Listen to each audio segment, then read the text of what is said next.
Good morning. Yeah. No, you're behind me. I was just. I'm trying to talk over you. No, you're good. Is that a GoX? Yeah. Nice.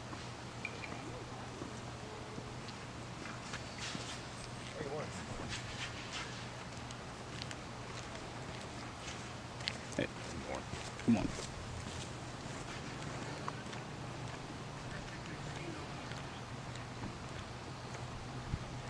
A lot of ants in this sport, eh? Yeah. Huh? There's a ton of them going after some small pieces of green or something over there near the bench. That's crazy. Yeah. What are they doing? They're bringing out the cannons. Huh? The cannons. So the cannon and the cartridge Oh, okay. carriage.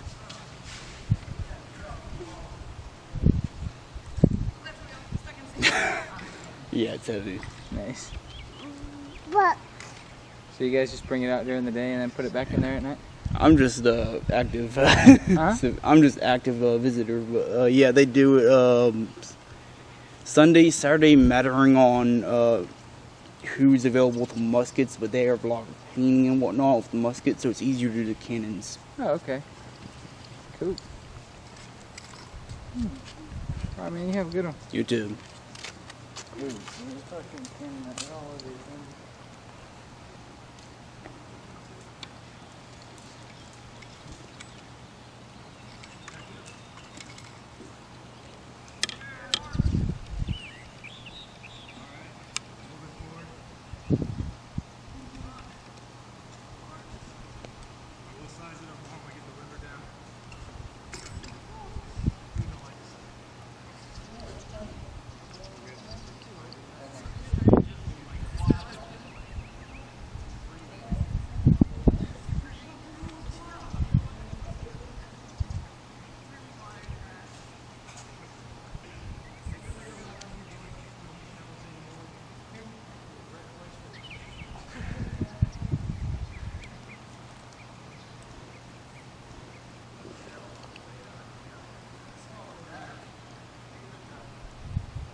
That's where, you know, kind of fun. You're right, this something you're going to know it.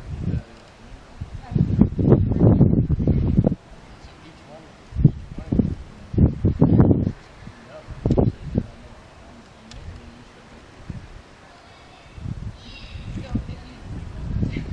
So if you don't say it though, you know, attachment, forward, march.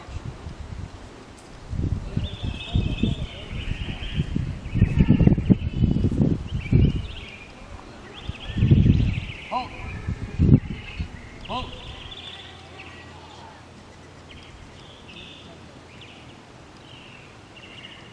All my implements been set. No, you can, when you say post, when he says post, you just step back where you are.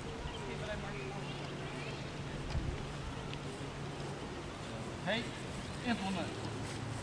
Jesus.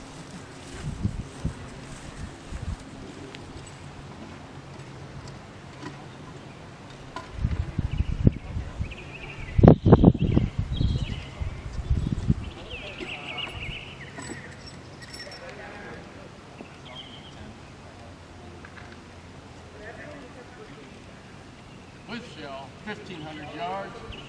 Load.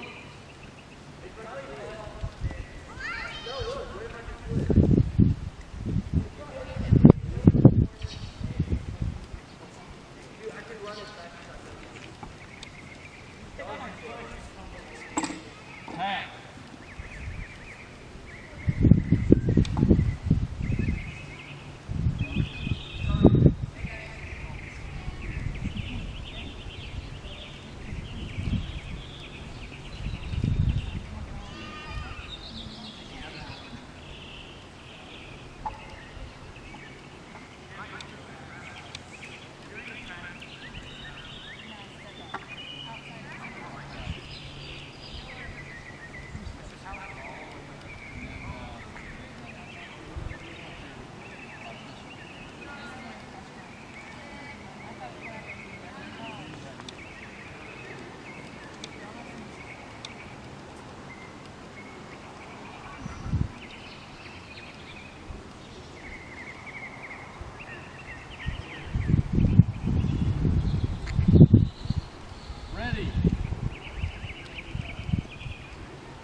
about to get a cicada that flew on my next strap. I got it pulled away.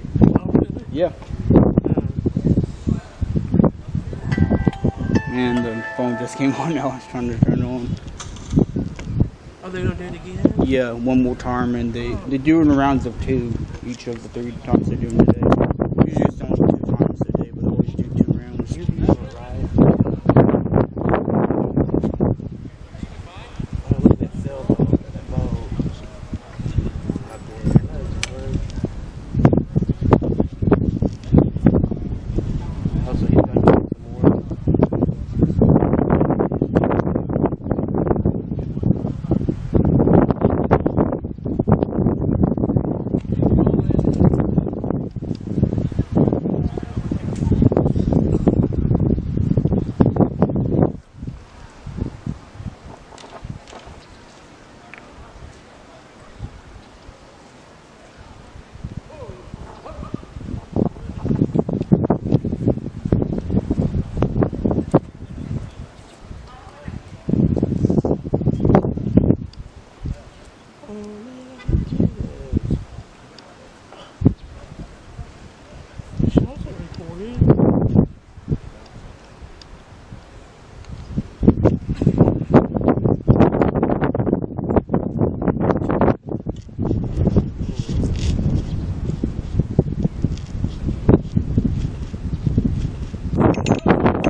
This is the 32-pound gun. It obviously does not weigh 32 pounds.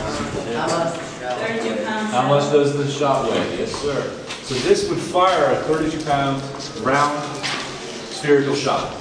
The gun we just fired out there is a 10-pound Parrot rifle. That would fire a oblong, almost like the modern-day looking bullet, shaped projectile that would weigh 10 pounds. Now, those were rifle cannons. This is smooth bore.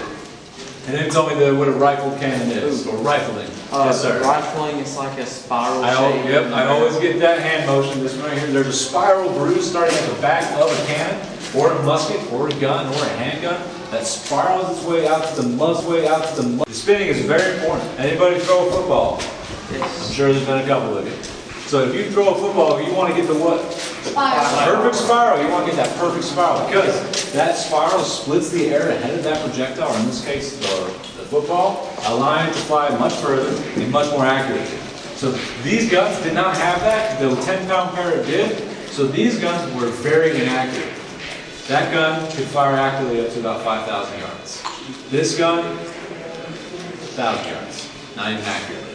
The accurate range, probably only 100. So these were very inaccurate. And if you were to look down the barrel, I'll give you permission to stand up here for a second. Now, if you were to sight down this barrel, not at him, if you're sighting down this barrel, where do you think it's going to shoot at? Where does it look like the ball would hit if you fired this gun right now? You'd be shooting at the ground, right? Looks like it's about to shoot the ground. So this gun would fire, you would go flying backwards through that wall, just standing where you're at. And this cannonball would actually hit the ground if it was fired today.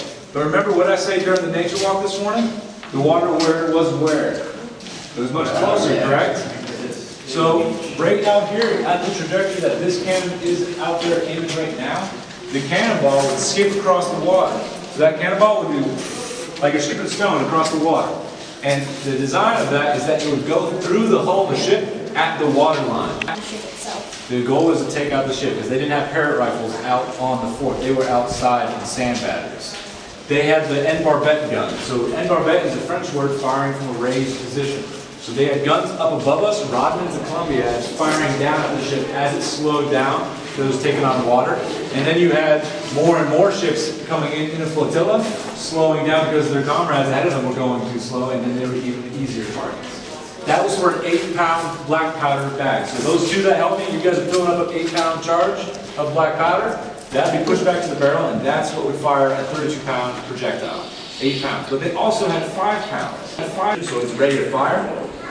And then you would roll down that cherry red cannonball, you would crank it forward, and you would raise the elevation to the point where it would not seep across the water because you don't want that cannonball cooling down on the water. So you would actually try to get a direct hit on the ship once it begins to slow down because you already put the hole in its hull and let its water being brought on.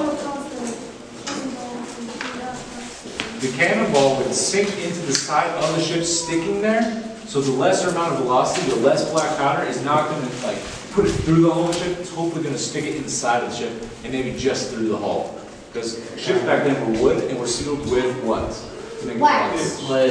Pitch and tar. Wax was used for ropes. They had tar and pitch, very flammable stuff.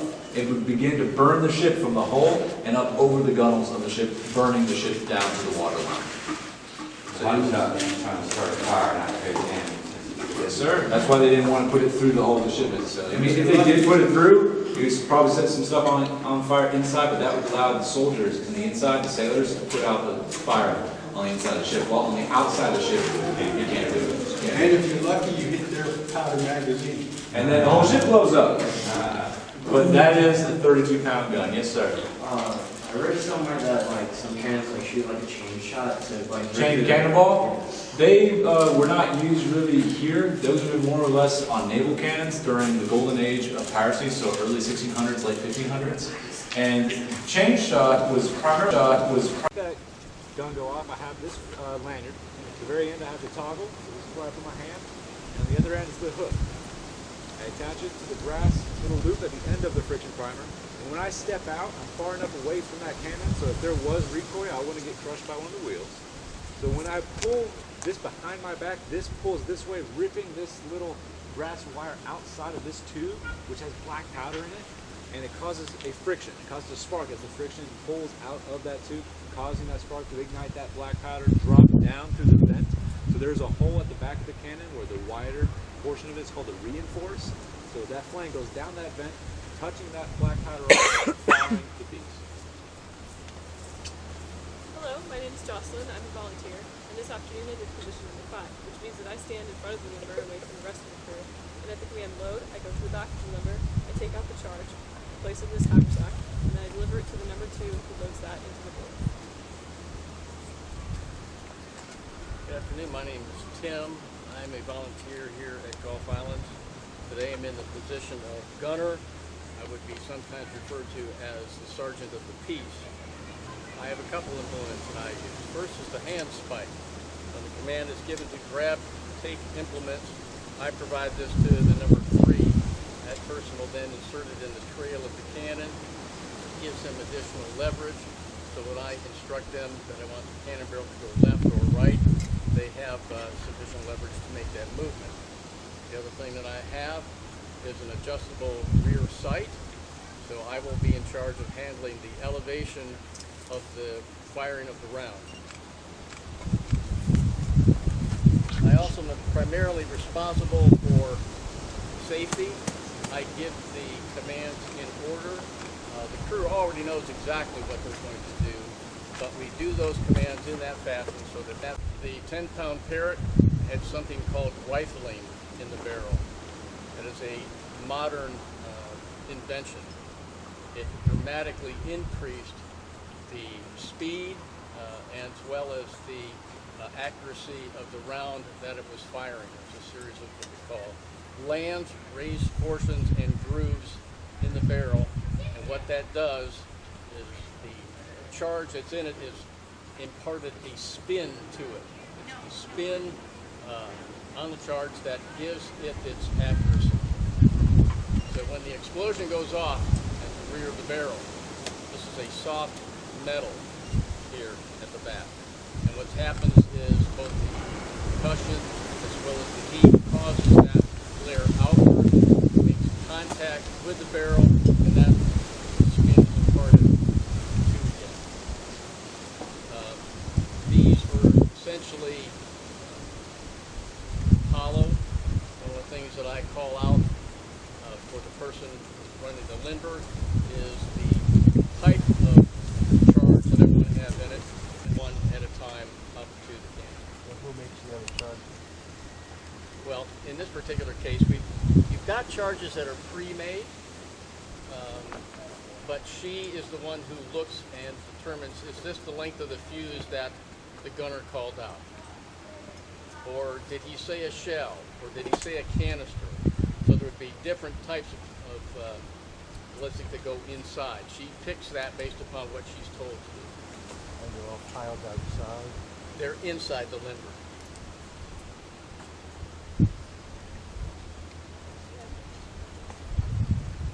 I'm sorry.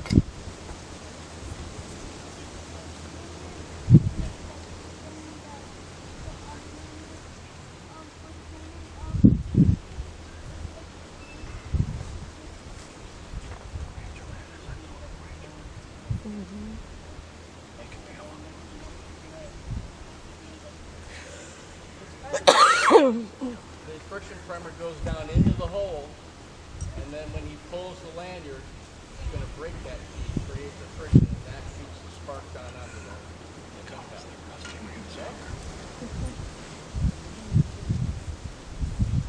A uniform question. Now, these folks are all the same except for this one. What is the difference? He's cooler than us. Oh, he is wearing red, but go ahead and explain that. This is actually a regular Army Federal shell jacket for artillery. Civil War, they had some regular Army, they had a lot of volunteers. Several volunteer batteries did acquire this, usually if they're well financed. Most batteries at that time period, north and south, had, say for instance, there was one called, I think, the Chicago Board of Trade.